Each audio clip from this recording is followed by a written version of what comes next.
حاليا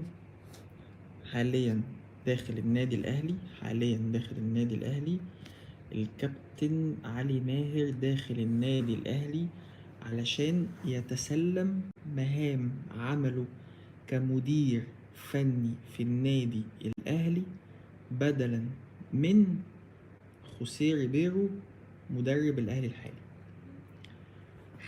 نقولها تاني، حاليا الكابتن علي ماهر مدرب نادي سيراميكا كليوباترا ونجم الأهلي السابق علي ماهر مدرب النادي الأهلي ومدرب سيراميكا كليوباترا، وحاليا هيصبح مدير الفني للنادي الأهلي بدلا من خوسيه ريبيرو الأسباني. تمام. علي ماهر دلوقتي موجود داخل النادي الأهلي علشان يتسلم مهامه بعد اجتماع بين كابتن محمود الخطيب وإدارة النادي الأهلي والاستقرار على رحيل خوسيه ريبيرو مدرب النادي الأهلي الحالي. تمام. الاستقرار على رحيل ريبيرو مدرب النادي الأهلي الحالي. اوكي.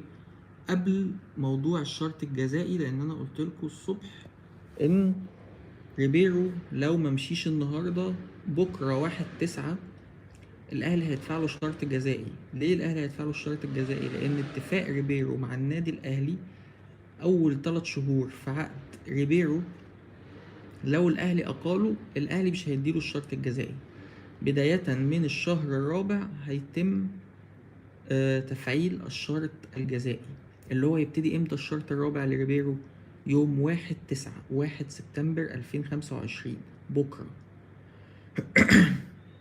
فالنهاردة آخر يوم في ال3 شهور الأولى لريبيرو مع الأهلي.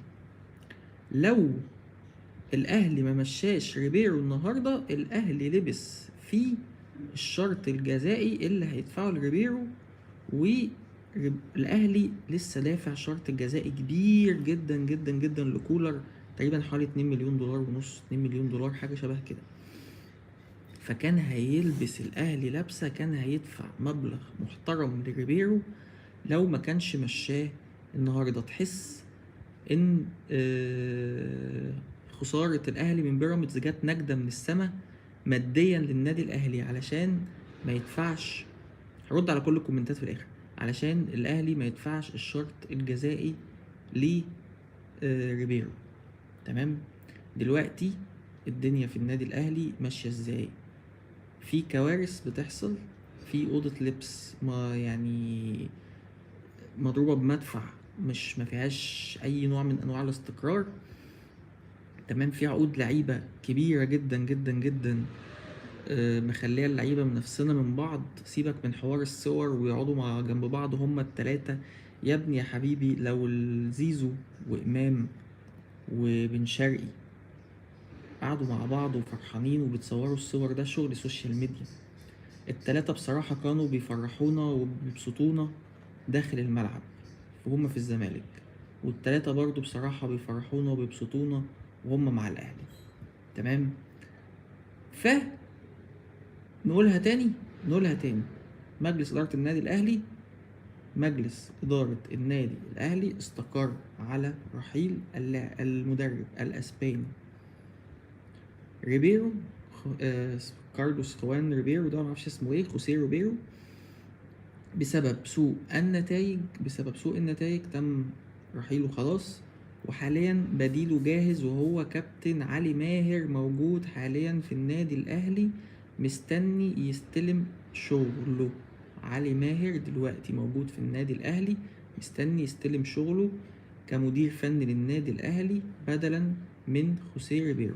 علي ماهر كده بنسبة 100% هيسيب سيراميكا كليوباترا، ويعني رئيس نادي سيراميكا كليوباترا ورئيس شركة سيراميكا كليوباترا قال لك قبل كده ندي عيني للنادي الأهلي، مش هيديله مدرب يا راجل. تمام. فده اللي بيحصل حاليا. خوسيه ريبيرو لسه ما اجتمعش هو وكابتن محمد يوسف مع كابتن محمود الخطيب ومجلس إدارة النادي الأهلي، ولسه مجلس إدارة النادي الأهلي ما بلغهمش بالموضوع. الموضوع اتسرب للصحافة ونزل على كل المواقع، أنا بقولش كلام من عندي. تمام. والاتجاه دلوقتي ان الجهاز الفني كله يتغير. الجهاز الفني كله يتغير، ده الاتجاه الفني دلوقتي.